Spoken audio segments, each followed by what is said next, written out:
Jack Krauser, one of the most iconic characters introduced in Resident Evil 4, remembered best for his tenacity, his epic knife fight with Leon, his unique boss battle, and of course, his arm.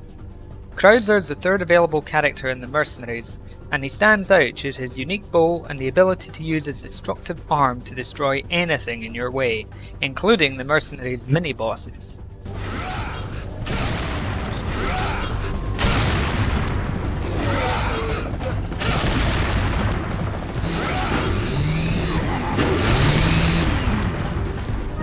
Krauser has proven popular enough to make return appearances in the Dark Side Chronicles and the Mercenaries 3D. The incredible power of his arm attack in the Mercenaries made me wonder, can it defeat the bosses from the main story? We know from Mercenaries that it can kill the Chainsaw, Gatling Gun and Garrador mini-bosses, but what about El Gigante or Salazar? Well, using my magic, I decided to find out by replacing Leon for Krauser and pitting him against each boss. First up is Dr. Salvador. As we know from Mercenaries, any mini-boss doesn't stand a chance, and the good doctor is no exception. Del Lago is the first true boss battle of the game and unfortunately is entirely scripted to take place in the boat. So although Krauser can throw harpoons, he can't kill Del Lago with his arm for this reason. Next up is the not-so-friendly Giant. Krauser's arm is an immediate stun against El Gigante, but he needs to stun him 3 times on Pro Mode in order to defeat him.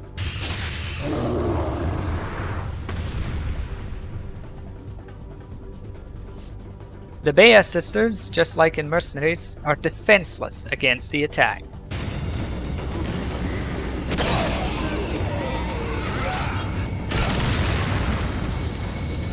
The village chief, Mendez, can be a fearsome foe, unless you're Krauser.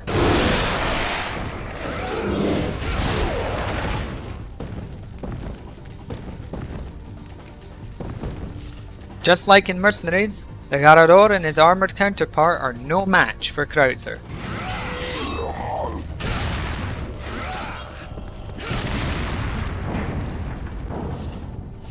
At least they can't see their deaths coming.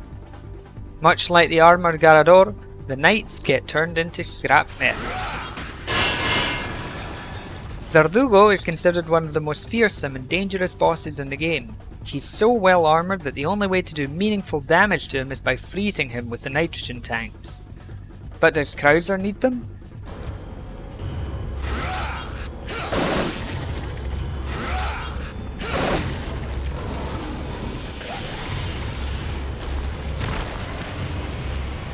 No, he doesn't.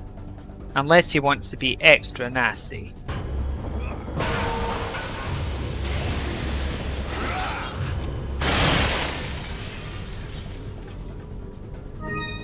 Salazar becomes Krauser's first real problem. His tentacles and mouth can be hit without any issue, but Salazar himself is too far away for Krauser to damage. However, we know Krauser can jump great heights, so I gave him a floating advantage. And the rest is history.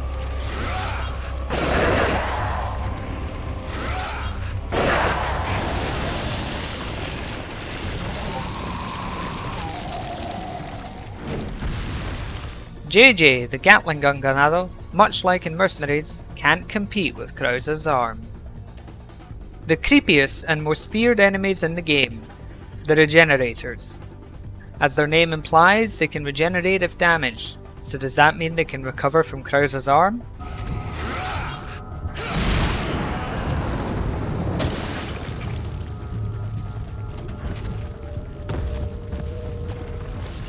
No need for a thermal scope here. It, a creature so monstrous that Sadler couldn't give it a proper name. Can it finally be the boss that puts an end to Krauser's rampage?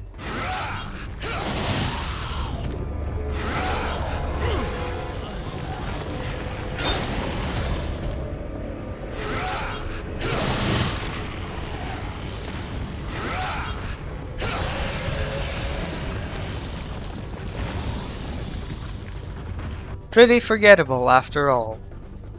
The man behind it all, the final boss, Sadler.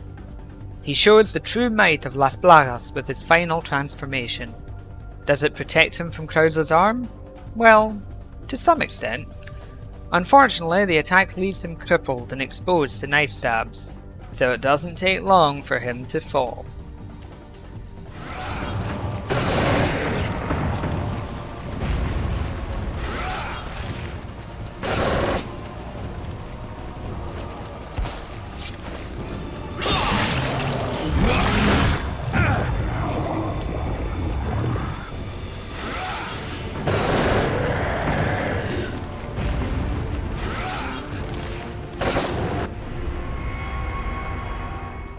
But what about Sadler's human form?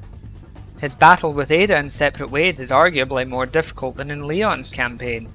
Is he more resistant to Krauser in this fight?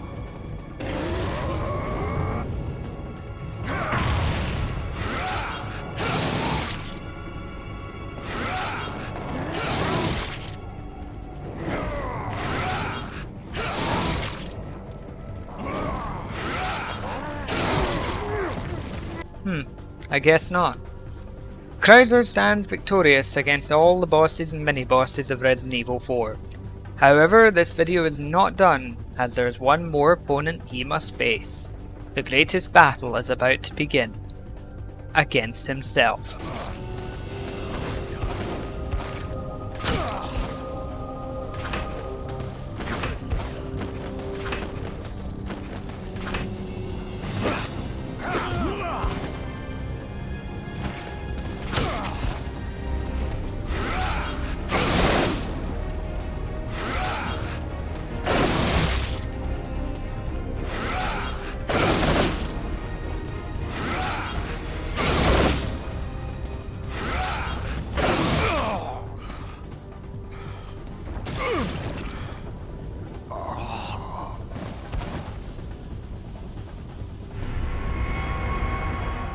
And that's it for this video.